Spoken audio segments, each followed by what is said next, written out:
let's move on to Syrah. On to my passion, which is Syrah. Exactly. That's not dark at all. I don't know if it comes through in the camera or not, but it's definitely a dark wine. This is 07 Brosseau. So our third vintage from Chalon appellation, which is just by the Pinnacles down in Monterey County.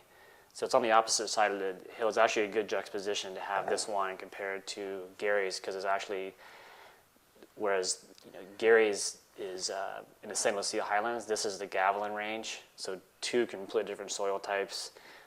Gary's is more alluvial, whereas this is basically decomposed granite and limestone. So when Bill Brosseau called me and said, I've got this Syrah vineyard, and I'm like, okay, yes, another Syrah vineyard. That's, I knew it was already close to Gary's as it was. And he said, oh, you got to come check it out. So I went down, and I have my rock collection everybody gives me some grief about, but it's.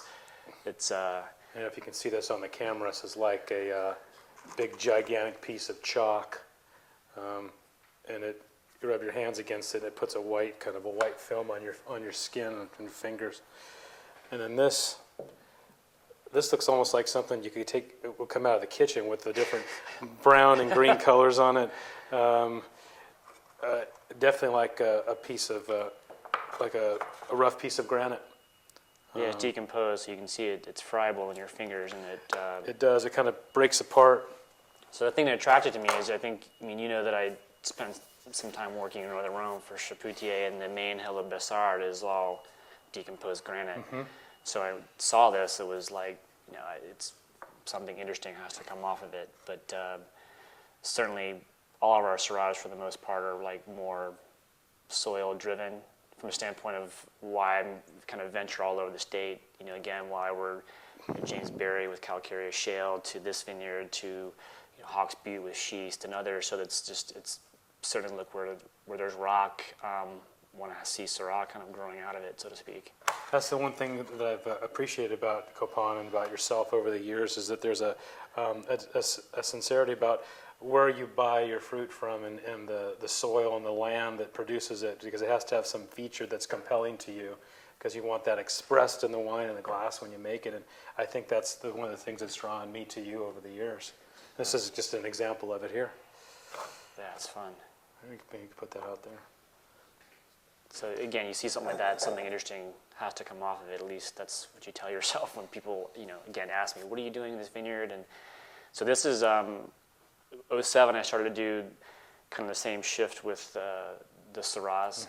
So this is 13.5 alcohol. It's 100% whole cluster. And again, all the Syrahs get 50 to 100%. Actually, both of these wines will be 100% whole cluster. So it'll be interesting to see, again, similar, different appellations, different AVAs, soils, but wines that are both kind of lower octane. Over the years when we visited, there's a friend of mine that's come up with me on almost every annual trip we make to see you, and that's Rob Wynn. And this is his favorite Syrah that you make every year. And so he would be pleased to know that we're drinking this today. Even with 100% stem inclusion, I don't smell an overwhelming sense of whole cluster on the nose. A little bit of pepper and florality and kind of a darkness about it.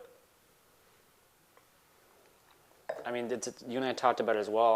I'm just pumping over the wines now, so not doing kind of any physical extraction, and you get enough kind of concentration, as you said, the color.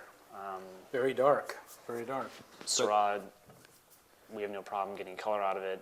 It's just trying to also not extract so much. It's trying to find a happy medium between like being dense and inky, but have some finesse about it. I think that's one of the challenging things that I've had. I think you've had a lot of continuity with the Syrahs over the years, and seeing kind of where they fit in the general scheme of things. And there's always this delicacy. You're mentioning earlier about this tasting you're going to do with Klopp and Chave and Rayas. Things where they're, Rayas being Grenache, but Syrah-based wines that have finesse, that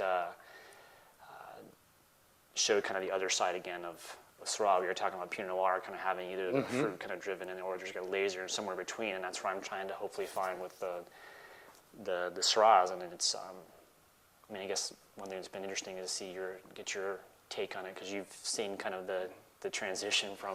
Yeah, but this wine for you has always been somewhere in the middle for me, and the if you go from a black to maybe black blue to blue red spectrum, this one is somewhere in the middle of like a red to blue. It's got that brightness to it, some red flavors. There's a level of acidity that kind of is in the background on this wine, but I would characterize this wine as still fairly young, and that it's got a lot of youthfulness, and there's definitely some tannic grip on the back of this. That just this wine's for the cellar for another 6 months to a year. Yeah, and we let it go from there. Yeah, exactly. Well, again, the Syrah, I mean, in general, I mean, we bottled this again in March. Spent some more time in barrel. All old wood is 15% new oak, whereas in 08, I've gone to completely old wood. It's great.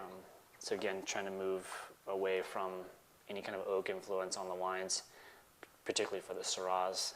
There's already enough concentration there and tannic profile from the stem inclusion, and then just the tannin from the Syrah as it is. I always felt like they're competing with each other. I think there's kind of this, at least from my own opinion, it's kind of this misnomer that Syrah, because it's gigantic wine, can handle, it's big, so it can handle more oak. And to me, it's almost like it's the reverse, because there's so much, it's almost like that super saturation theory where there's only so much in solution you can dissolve. It's like there's like grape tannin and stem tannin, and then there's wood tannin, and it always seems like the wood's kind of here, and then, it never seems to kind of come together for me with the stem inclusion and the way that I'm making the wines.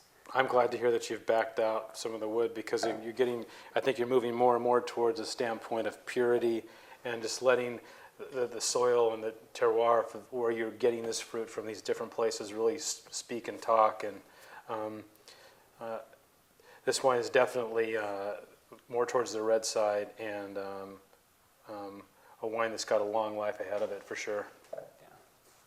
Yeah, I like the pretty aromatics on it. I think right now, aromatically, it's really interesting. It certainly has some grip, and I think it's, people that drink Cornas, and you're mentioning trying some of the clock wines, once they get to age, they're really beautiful wines, and hopefully this will head down that path with some time in the cellar. So, there's one more thing I would like to add to this before maybe we close on this wine is we don't talk a lot about clonal variety in Syrah, but what would you characterize as made this wine? Which clones? It's pretty much a selection from Hermitage and a little bit 877. So cool. Okay.